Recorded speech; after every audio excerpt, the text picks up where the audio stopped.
about Black gay pride, right? The scene, the events, the cities. I mean, who represents Atlanta? I'm gonna let Lamar and Kirven really dive into this.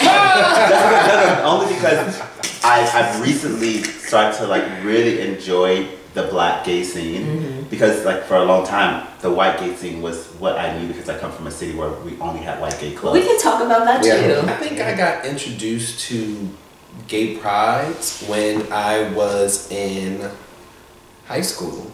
And when I was in high school, my first gay pride was Philly's. And they took me to Philly Gay Pride, and I was like, where the fuck all these people come from? Like, I just could not believe it. And I was like, oh my God. And I did have a fake ID at the time, so I was able to get in. And like, Philly closed early, so it was like at 2. But then the club went till like 6. And I was like, this is amazing. I just couldn't believe it. But just, I mean, a sea of blackness. This is Philly's regular pride? This is Philly's no, they're Black pride. Yeah, so Black pride is different from just regular pride. Yeah. And theirs was always during Penn Relay weekend. So like all mad people there. All of the track and field people would come from all over the world to Philadelphia, and it was amazing. Like I just could not believe it. I was like, where did all these people come from? So then when I got to college, and my friend was like, oh, we should go to this place. We should go to Miami Sizzle, which was Miami Black Gay Pride. And I was like, okay, and we went, and I was like, we were in like club space, and somehow it was like 6 in the morning. They opened up the roof. We were on the roof. It started to rain. We were still dancing. The DJ, like, it felt like he like went in overdrive, and the club just started like, oh my God. But then it stopped raining. In Miami, it stopped raining for like it rained for like 15 minutes, and then it stopped, and everybody is still in the club dancing. I'm like, what the fuck?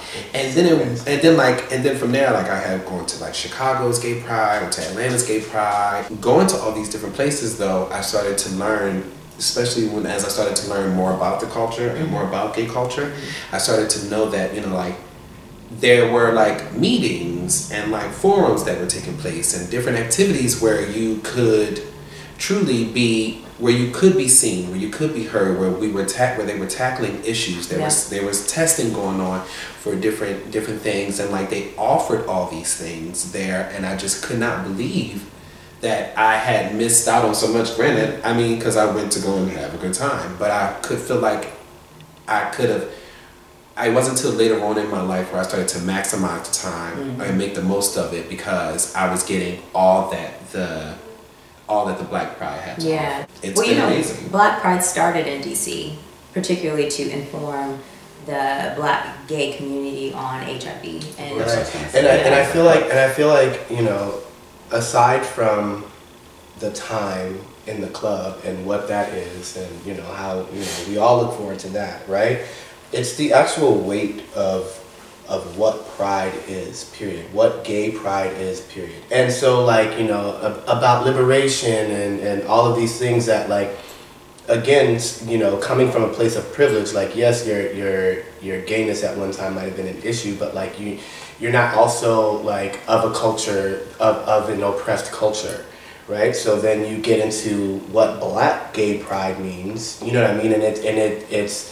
I'm not saying that one is more weighted than the other. I won't do that. An argument could be I won't do that. They are part of a oppressed culture because of their sexual orientation. So I won't say that, but I would be wrong for not acknowledging the multi-layeredness of what Black gay pride even means. Yeah. So for me, when I experienced it, like I like, again, look around the room and you're like, there's all walks of life of Blackness in this space right now, but we're all in here like, on the same tip, I would hope, and like, for the same reason. And for me, it's just like, so beautiful. Like I connected to that experience more so than like being in New York and going to the parade. You know what I mean? Like being in DC and hitting up those events and being around that energy. Like I was like, okay, this to me feels like a celebration, but it was because of it fit closer into my cultural identity. Yeah, your cultural identity. Exactly. Right? The fact that Black gay pride has to even exist. You know what I mean? Like that, and so that's another reason. That's another thing of like feeling invisible is that like it's almost like Black History Month. Or like the Negro National Anthem. It's because like these things have to exist so that we can be a part and feel a part and be celebrated and feel celebrated and feel like we are being seen and like we do matter. And because if those things did not exist and if they were not created, there may not be a place or space for us as an entire community. And to feel like we have the same opportunity. In a way, if we didn't build these things for our Black community, our Black culture, then it feels like erasure is happening because that becomes being invisible. And it's almost like, okay, so like Pride period is a declaration of sorts, like of something, and so it feels like Pride as we knew it was like a declaration of like we are here, we're queer, get used to it, like kind of like but with Black gay pride, it's like it's that declaration to the world, but then it's also the declaration to our culture.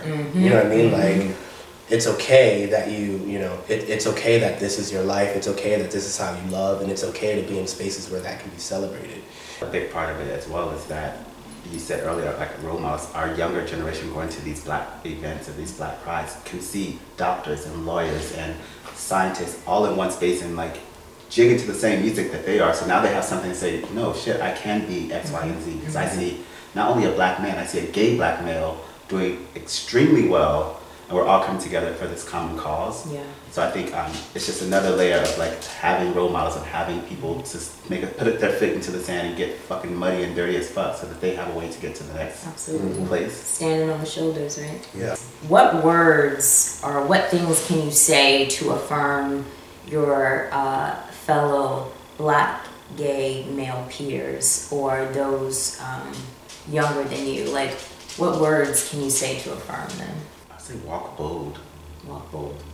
I feel like everything that we've done in our careers like have been chancy, but we had to like just step out in faith and just do it. I would say walk bold, yes.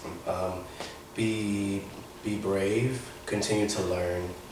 Because I feel like be open to learn.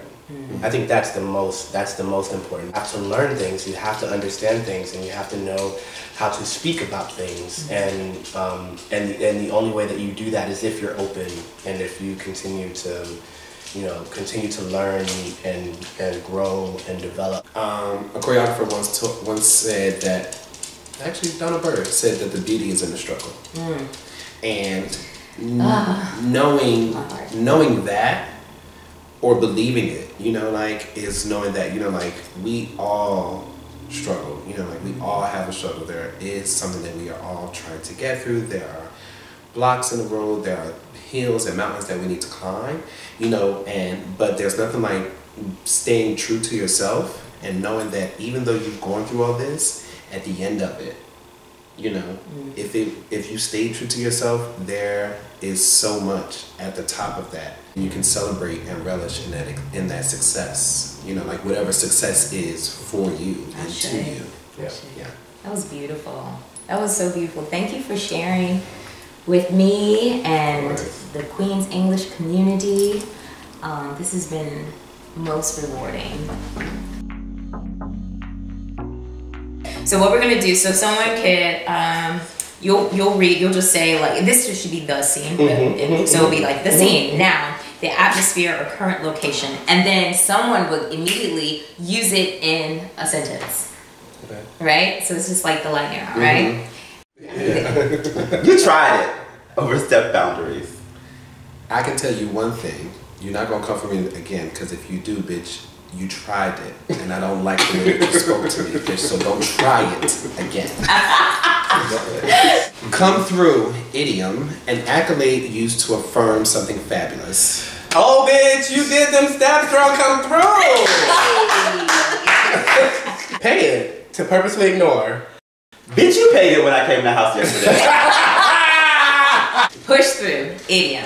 To command and take charge of a space or task. Chloe Naz Davis, baby, when that door opened and you had on that dress, that heel, that look, that beat, those earrings, but baby, you pushed through straight past her Broadway Naomi style, bitch. Go off. A command to deliver top quality presentation. The superlative phrase is go all the way off. Go off, bitch. I see you. I see you. I see you.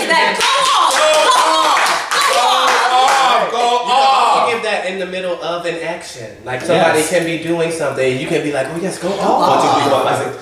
Or if your man tries, you say, go off on him. Go off. Go off on him. You need to go off on him. You need to go off on him. The scene. Now, the atmosphere or current social location. Okay, picture it. LaMar calls me, Kirven, I want to take you to this party. Kirven, what is the scene? What is the scene giving? What is the scene giving? Bitch, we going to trap night. Okay, I'm there.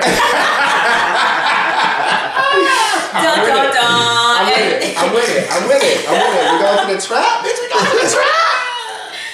And these are terms from the Queen's English with Kirven, LaMar, and Antonio. I hope you learned something.